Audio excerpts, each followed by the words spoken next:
meant to have started, but whether or not it started, I don't know. It says it started 4 seconds ago. Okay. Is anybody there? Thought we'd be able to see ourselves. Yeah, I thought that as well. Is the stream status okay?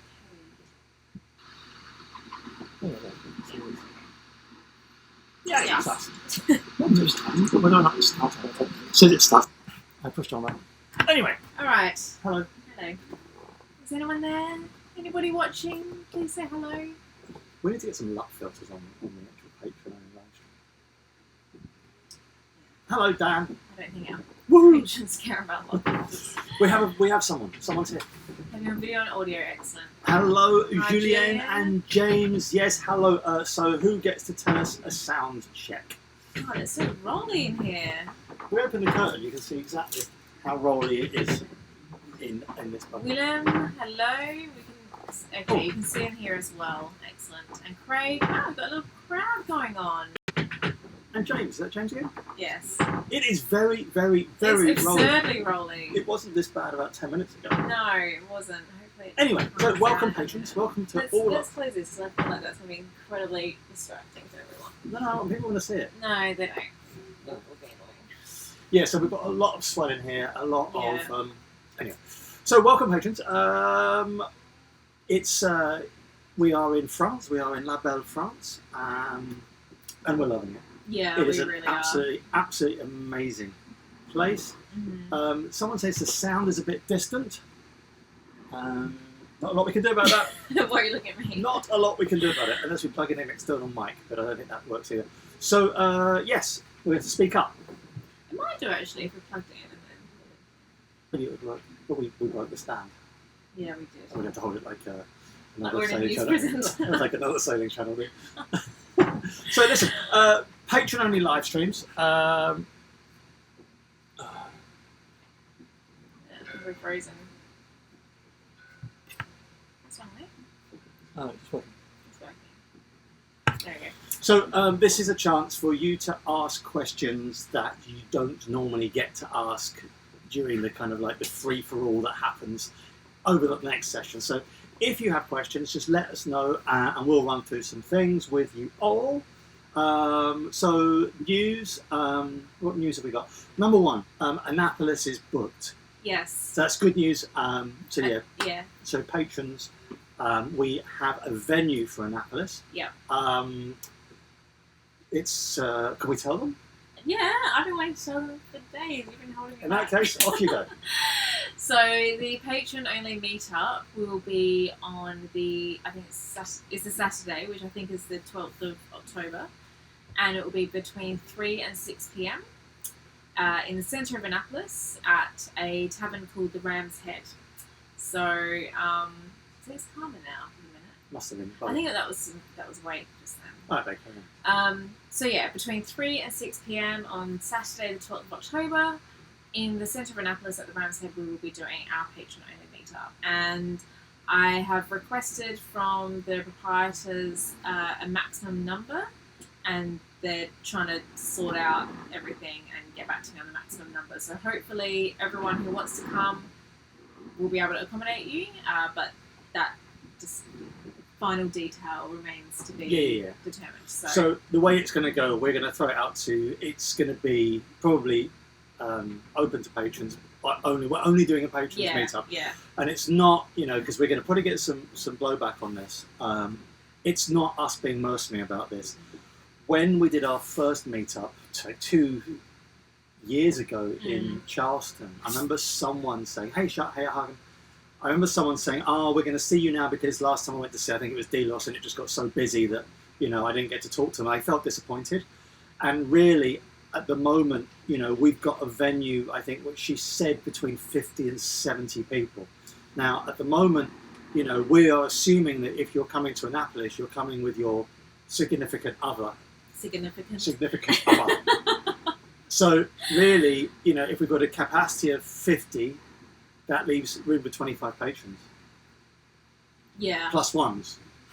Yeah. And So really, this is what I'm saying. So we just need to work out the numbers. Yeah. So we'll closer to the time we'll get an RSVP system up, and we'll be able to work out how many people are actually going to be there.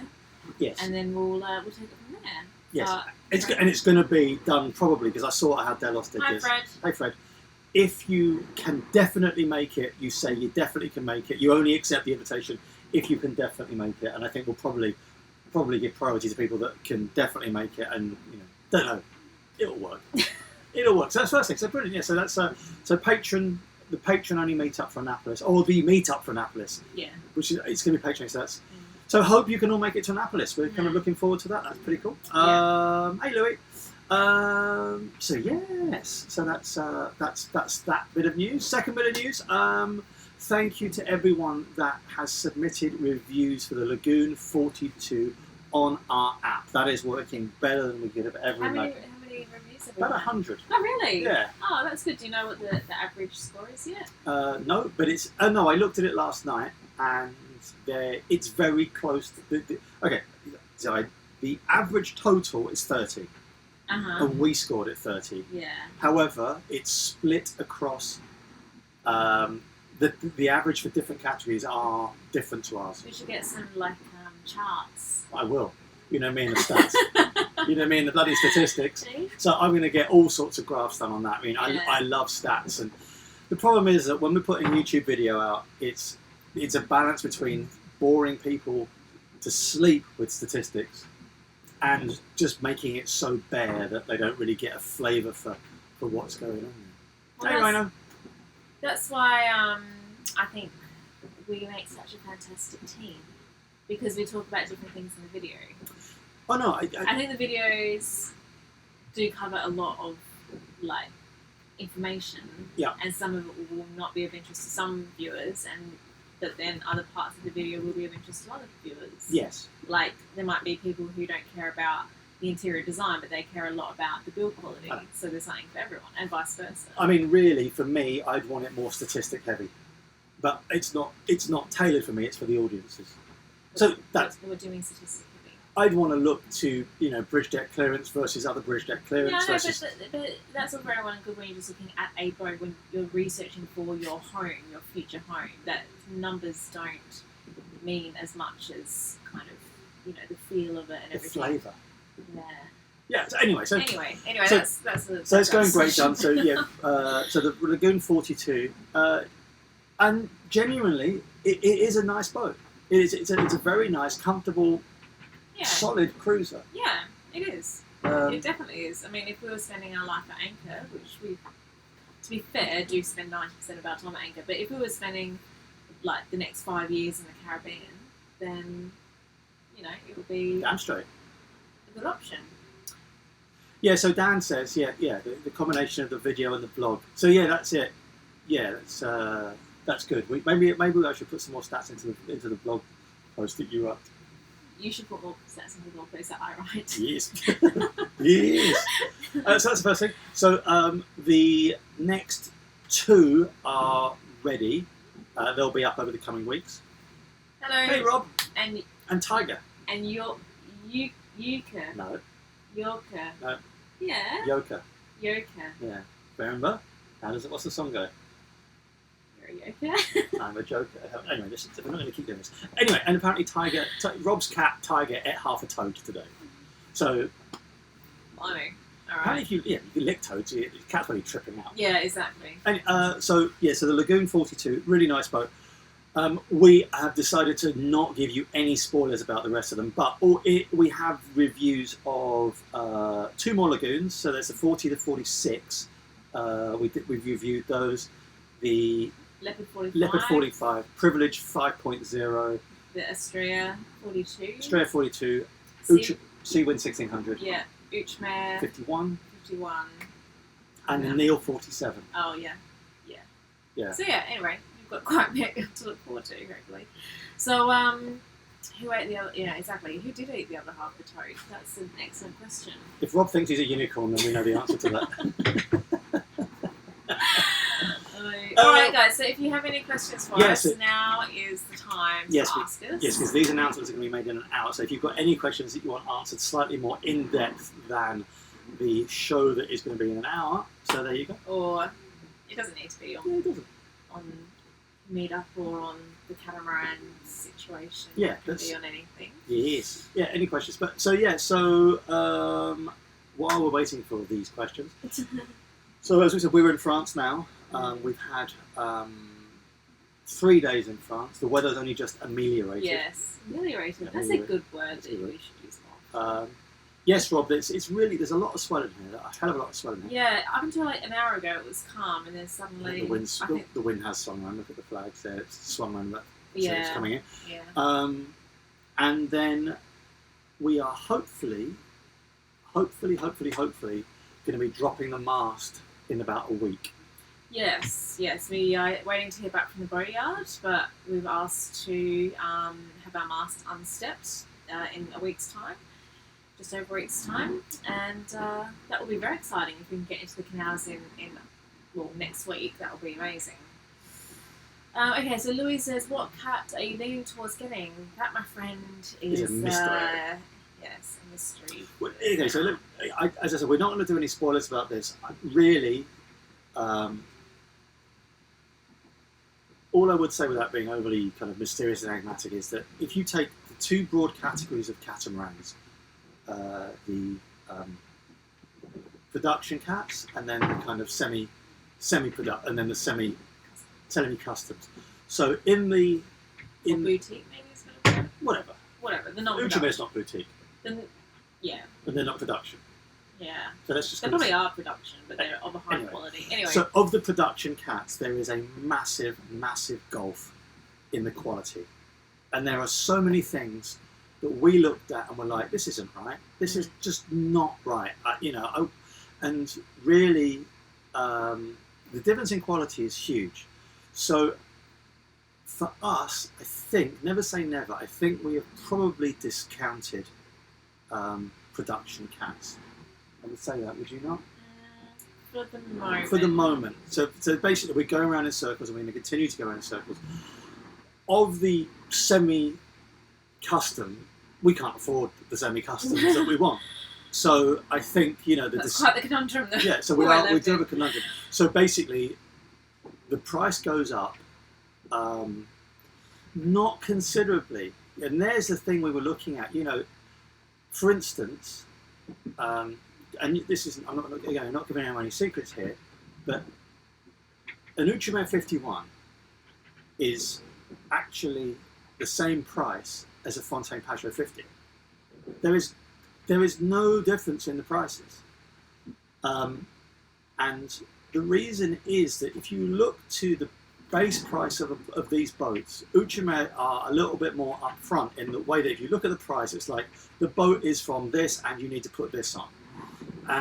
Other companies, Fontaine Pajot, not so much Lagoon, and we haven't looked at Leopard yet, they tend to be like, oh, this is the price of the boat, but you have to almost put, I was trying to work this out last night as I was putting in the Fontaine Pajot video together. I think it's 70% more than the base price of the boat to get the boat that you want. And that's not putting all sorts of crazy stuff on. It is literally, I think the base price of the 42 was 360 euros, but yet 20,000 euros is for commissioning. Yeah. And you but can't... most 20,000 to commission a boat. I thought that you said that somebody charged you to commission this. No, not 20,000 euros. And 13,000 euros for cushions. Like, you could literally fill them with cocaine and have them bought in Bolivia for that amount of money. Anyway, enough of this. Anyway, some more questions. So that's Louis' question. James says, if you aren't looking to buy new, how concerned are you that your review of current boats won't match available used inventory in your price range? Not that concerned, and this is the reason why. We've talked about this, and because I'm a bit of an obsessive planner. Firstly, we need to sell this boat, and this boat is a niche product.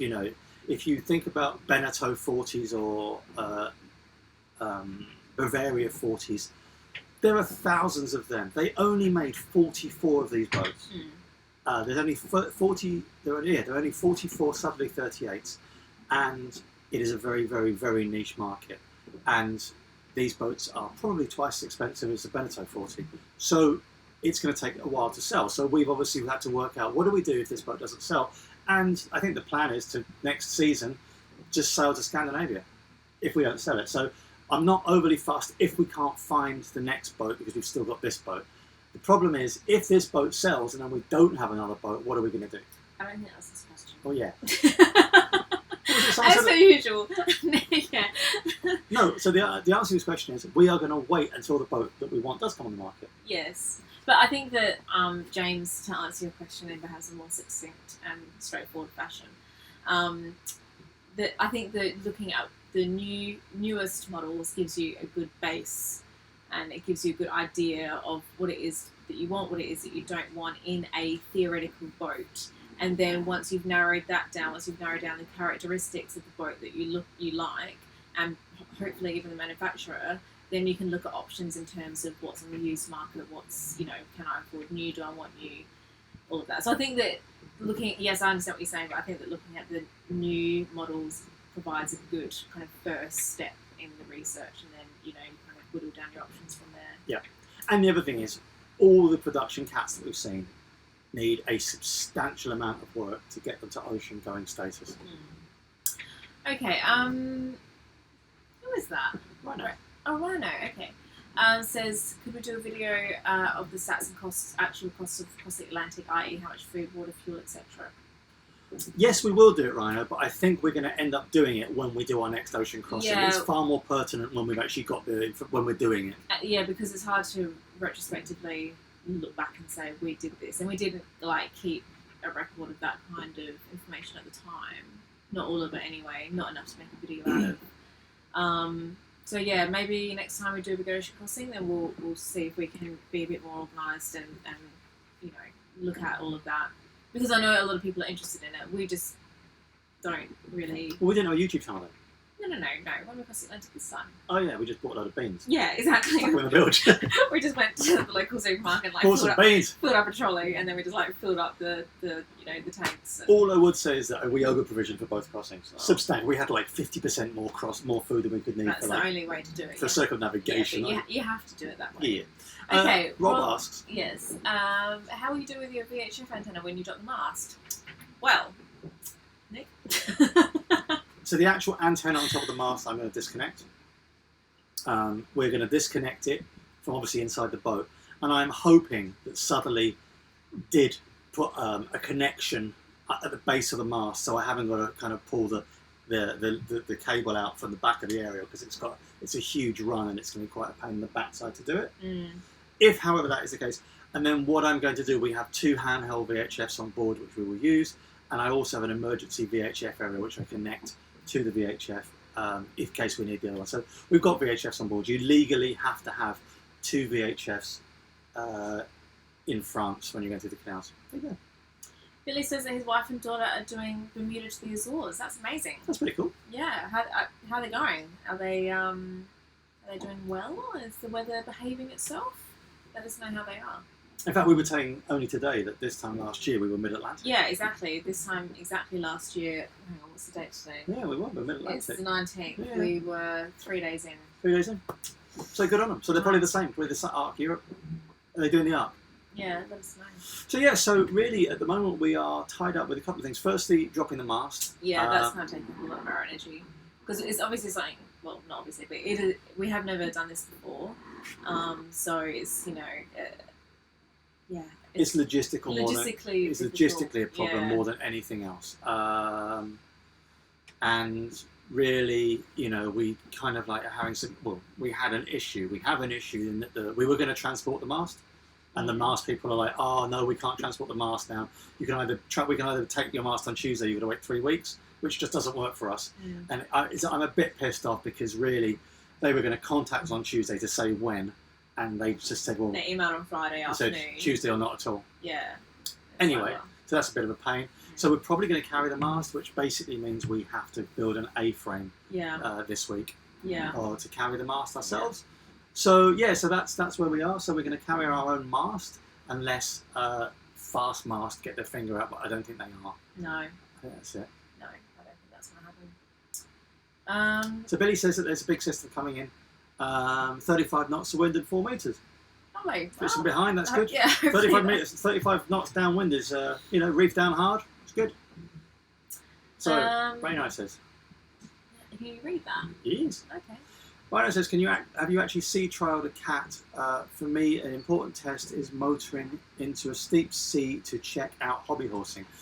So yeah, so listen, I'm going to kind of like not answer the question again and go off at a tangent, but this hobby horsing thing, yes. So really, the answer to your question, Rhino, is no, we haven't. And once we've shortlisted what we want, we're going to go and trial them. Yeah. So really, at the moment, we're looking at, used used non-production cats. That's where we're looking at this, I think, for more than likely.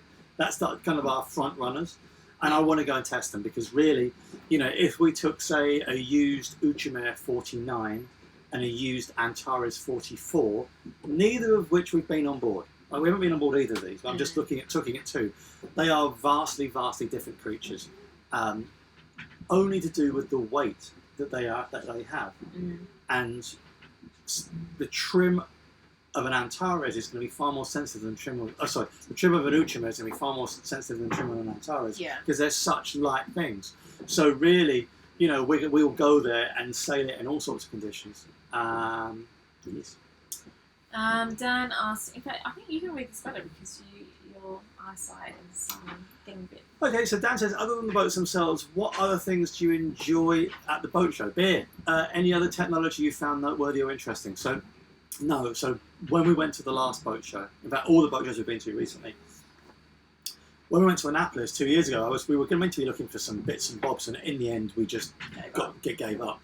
There's new technology. There is nothing that I'm interested in until this new satellite system comes out for kind of global 4G. It's the Iridium, whatever it is. And I can't remember what it is. But there's loads of stuff that is interesting on the market. Lithium batteries are really coming down in price. They're becoming safer and easier to install. Because they don't, and so that's an interesting. I mean, literally, when we bought this boat, I think lithium batteries were about £7,000. So that's like about $10,000 each, and they're now at about $1,000 each. So they've come down 90% in value, in price. And in addition to that,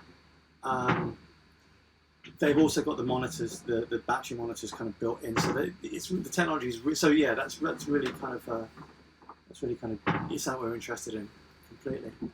Hello, Tony. Good morning from LAX. What are you doing at LAX? Where are you going? Yeah. Hopefully not anywhere too far away. So Billy says, do you have an Iridium Go, as it is finicky, as my wife is finding out right now for downloading Predict Wind? Yeah, so look, we don't have an Iridium Go. We have an Iridium 9505 phone, which is... essentially, it's an Iridium Go with the talking bit taken out, and it is very, very, very, very tricky to use. All I would say to you is, and this is, if you are talking to your wife at any point, this is what we were told, and we found it to work on 2 ocean crossings. When to get anything to work with that system, you have to have 5 bars of signal. When you have 4 bars of signal, you've lost 50% of your signal strength. At 3 bars of signal, you're down to 25% of the signal strength, and then 2 bars of signal, you are down to 10% of your signal strength. So unless you have 5 bars of signal, it won't work. The time it takes to log on and log off is outrageous, and you end up burning through time. And we did a lot of. I mean, this is no help to your kind of wife at the moment. We did a lot of trials while we were in port to get this to work, and we wasted a lot of satellite airtime trying to get it to work until we just found out that's what we needed to do. So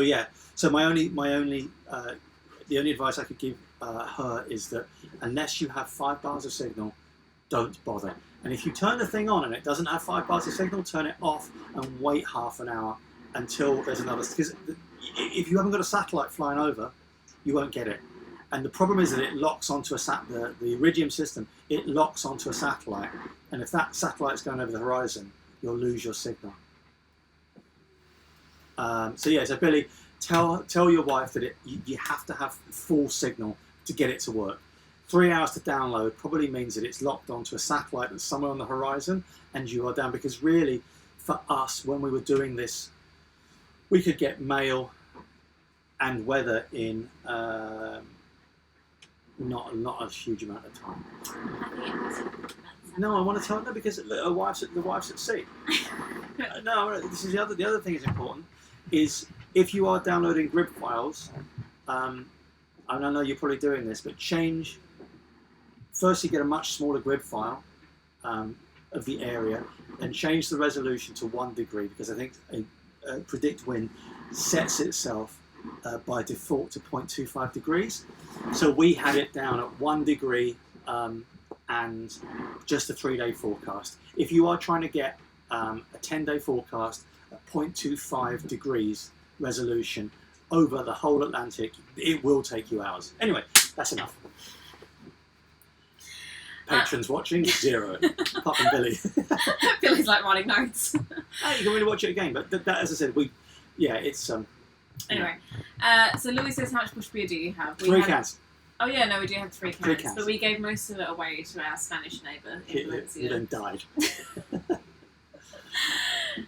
Yeah, there's nothing we can do about the stalling. I'm afraid I think we're tethering off of Nick's SIM card, and it's a 4G signal. I mean, there's not much we can do. It's actually easier because the thing about the Patron only feeds is that we have to use a laptop. We have to use a laptop. We can't just use the iPad live feed. Because and the iPad works a lot better. Bloody alright. Yeah. But yeah, so I suppose so everyone's saying, well, everyone is now interested in grid files. See? Well, all right then. But maybe they just want you to confine your extensive discussion to on grid file. But as I said, actually, it is a good conversation for Technical Tuesday. Maybe you should do that. How to get weather at sea. All of your little bits of knowledge. Yeah, we should do. But I suppose the thing is, that we don't have anywhere you can go. No. And there's so many different systems. Yeah. All right, we'll do it. We'll do it. Okay, so listen. Any other questions? So, as I said, we've got another. We're obviously doing the other live in a bit. So, if you have any other burning questions or anything we haven't answered, these all get scrolling up. So, Craig says, "What's your opinion on junk-rigged boats?" Oh yeah. Been watching SVC recently and wondering why they aren't as common. I think it's a fashion thing.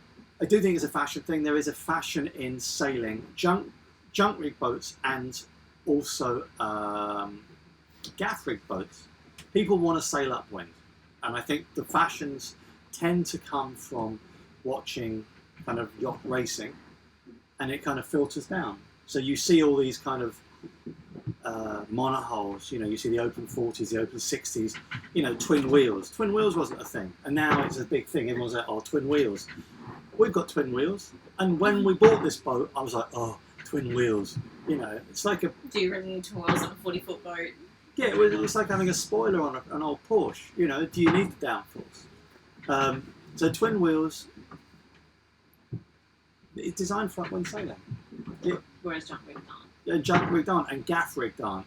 So people want to they see these and they're all over the Facebook sailing groups. You see the Maltese Falcon or some ludicrously fast open boat pissing along upwind. There you go. So that's my thought on it. The reason that junk rigs aren't as popular. Number 1, I think the sails are more complicated to design. Number 2, they're out of fashion. Number 3, they don't sail upwind as well. Number 4, Bermudan rigs are easier. And also, I think that junk rigged boats are usually older boats. No, they're not building new junks anymore. You can put a junk rig on this. It's literally just how you design the rig. Yeah. It's just out of fashion. So who else? Tony says, did we discuss the French canals? No, we didn't, but we're dropping the mast hopefully in the next 10 days. We've got a lot of work to do for that. We have just been let down by the mast transport company, so we've got to carry our own mast. So I've got to build a frame. Which is actually, the pros and cons to both, so, that's not a problem to carry our own mast. Nick's getting all excited about the prospect of building A-frames and whatnot, aren't you? You got your little Yes. diagrams out and everything. I've already been dragged to the local hardware shop and made to look at all the coach bolts. Coach bolts and bolts. timber. Ooh, Yeah. I've got a carpentry project next week. Yeah, I'm a little bit excited about it. So Rob says, no question here, but I'd like to introduce you to our favourite crew member. His name is Eric. Okay, so there you go, Eric. Hello, Eric. Hi, Eric. If Eric, you're waiting, I hope that Rob has given you a beer and pizza, because if he hasn't, he's being a bad host. So there you go. And James says, how is the licensing certification going for the Canal Transit? So yeah, I realised like last week that I didn't have my 70 certificate. I'm like, oh blimey.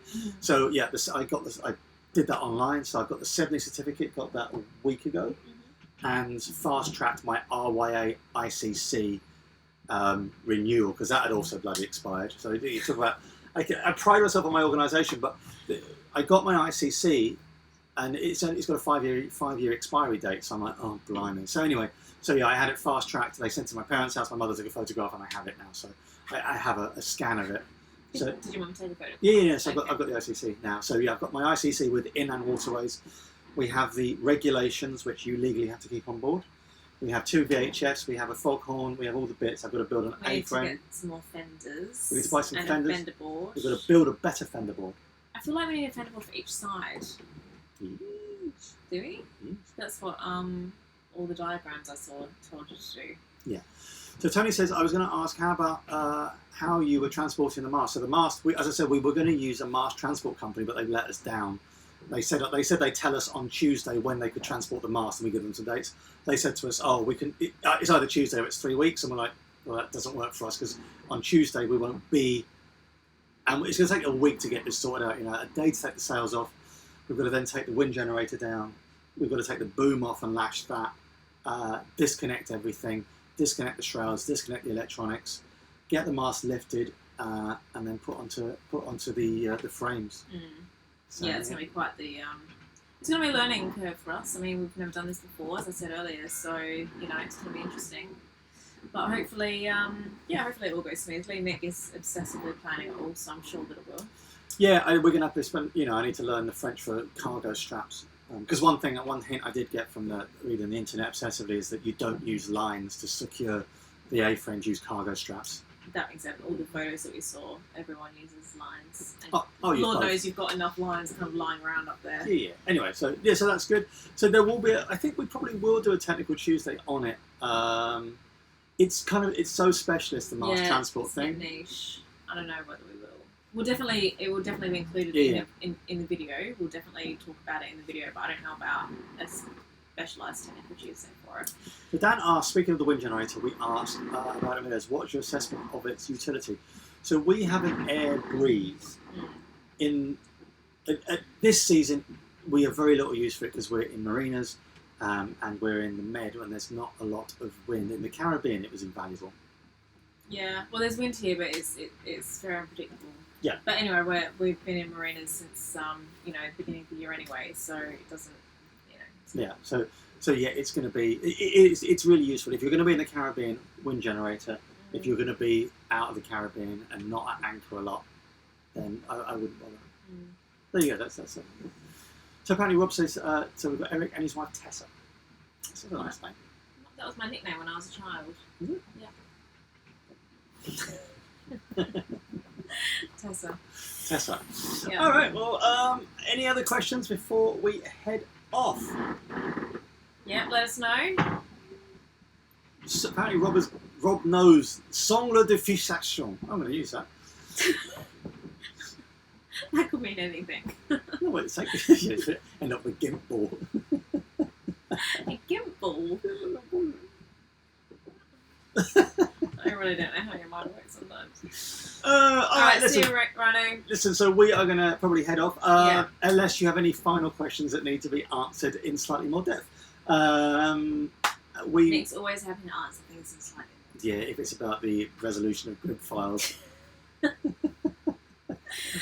All right, so thank you all for watching. We hope genuinely to see you on the next one, which is going to be in half an hour or 25 minutes. So. Thank you, everybody. It's been a blast.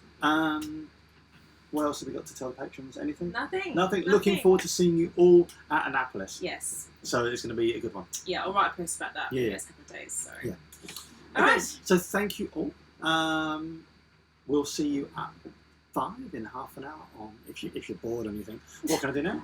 Have it on in the background, send you to sleep. And that's it, really. So, all right. Goodbye, Bye, patrons, and catch up with you all soon. All the best.